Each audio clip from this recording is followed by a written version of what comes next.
साथियों, आज का सबसे चर्चित और चिंताजनक विषय क्या आप जानते हैं? कैडर का अस्तित्व खतरे में है। सब ट्रेजरी, ट्रेजरी और ऑडिट डिपार्टमेंट चरणबद्ध तरीके से खत्म होने के कगार पर हैं और सरकार पे एंड अकाउंट स्कीम लाने की योजना कर रही है। मैंने पहले वीडियो में भी इसके लिए आगाह किया था, मगर किसी ने इसकी तरफ ध्यान नहीं दिया। लेकिन आज जब वास्तविकता से रूबरू हुए तो सारा कैडर हिल गया। दोस्तों, विधानसभा क्वेश्चन 4805 में जब सरकार से ये क्वेश्चन किया गया कि प्रदेश की सब ट्रेजरी और ट्रेजरी बंद कर ई ट्रेजरी की तर्ज पर सिंगल पेमेंट कोषालय प्रारंभ किया जा रहा है क्या, और इसका लेखा संवर्ग एवं अधीनस्थ लेखा सेवा पर क्या फर्क पड़ेगा, तो दोस्तों सरकार का ये रिप्लाई था कि IFMS 3.0 के अंतर्गत चरणबद्ध तरीके से सब ट्रेजरी और ट्रेजरी के स्थान पर विभागों का सशक्तिकरण करने के लिए पे एंड अकाउंट स्कीम, पे एंड अकाउंट ऑफिस खोले जा रहे हैं। जबकि वास्तविकता ये है कि IFMS वर्जन 3.0 में ट्रेजरी और सब ट्रेजरी के अस्तित्व व अपग्रेडेशन जारी होने की बजाय पे एंड अकाउंट ऑफिस खोले जा रहे हैं, जिसका प्रभाव क्या पड़ेगा दोस्तों आप जानते हैं। क्योंकि सब ट्रेजरी और ट्रेजरी में हमारी कैडर की कुल स्ट्रेंथ का 30% कार्मिक पर स्थापित है। अगर ये बंद हो जाते हैं तो हमारे इन कार्मिकों को अन्यत्र जगह भेजा जाएगा और भविष्य में इनकी प्रासंगिकता को अगर कम आंका गया तो ये पदों की कटौती होना निश्चित है। और अगर इसके दूरगामी प्रभाव में जाएं तो निदेशालय स्तर के जो कार्यालय हैं, पेंशन और ऑडिट डिपार्टमेंट अपने आप बंद हो जाएंगे और वहां के कार्मिकों जो हमारे साथी हैं उनकी क्या हालत होगी आप खुद जानते हैं।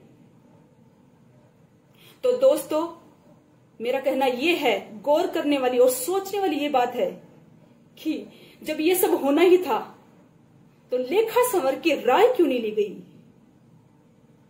क्या इनकी मंशा ठीक नहीं थी? इससे तो यही जाहिर होता है। हर कलिष्ठ कलिष्ठ पत्रावली पे जब लेखा संवर्ग की राय ली जाती है तो इस बार राय क्यों नहीं ली गई? मतलब हमसे छल किया जा रहा है। और दूसरी बात दोस्तों, जब शुरू से ही जो विभाग हैं उनका जो वित्तीय प्रबंधन है वो कोषालय और उप कोषालयों के जरिए ही संचालित किया जाता रहा है, जिससे वित्तीय अनियमितताएं हैं, जिस किसी भी प्रकार के जो गबन है और औचित्य की जो जांच है वो कोषागार नियमों के द्वारा ही की जाती रही है। तो इस बार इस प्रक्रिया में छेड़छाड़ क्यों?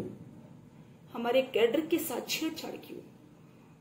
और तीसरा क्वेश्चन ये है दोस्तों कि क्या राज्य में बाकी किसी कैडर में इस तरह का आमूलचूल परिवर्तन किया जा रहा है? नहीं। तो लेखा संवर्ग के साथ क्यों? लेखा संवर्ग के हितों और स्वतंत्रता पर यह कुठाराघात क्यों? दोस्तों आप सभी जानते हैं कि हमारी लेखा शाखा का सतत योगदान रहा है वित्तीय प्रबंधन को कुशल मजबूत करने में। और क्या आप ये जानते हैं कि अन्य राज्य भी इस वित्तीय प्रबंधन को मॉडल के रूप में अपना रहे हैं, जहां सरकार को हमारे इस संवर्ग को पुरस्कृत करना चाहिए था, जहां हमारे पदोन्नति की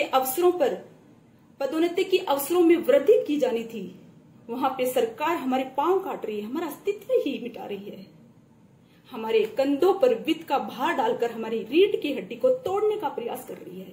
क्या आप चुप बैठेंगे? दोस्तों घर में लाख लड़ाई हो, अंतर विरोध हो, लेकिन ये अस्तित्व की लड़ाई है। इसमें हम सबको एक साथ एक मंच पर एक साथ हुंकार भरनी पड़ेगी और हर प्रकार का किसी भी स्तर का ज्ञापन से लेकर पॉलिटिकल अप्रोच, मैसेजिंग, ट्विटर अभियान, जो भी ताबड़तोड़ प्रयास करने पड़ेंगे। और अगर सरकार फिर भी नहीं मानती तो अनिश्चितकालीन रोड पे बैठने के लिए तैयार हैं दोस्तों, मगर अपने कैडर के साथ किसी प्रकार की छेड़छाड़ कतई बर्दाश्त नहीं करेंगे। जय राजस्थान अकाउंटेंट एसोसिएशन, जय हिंद।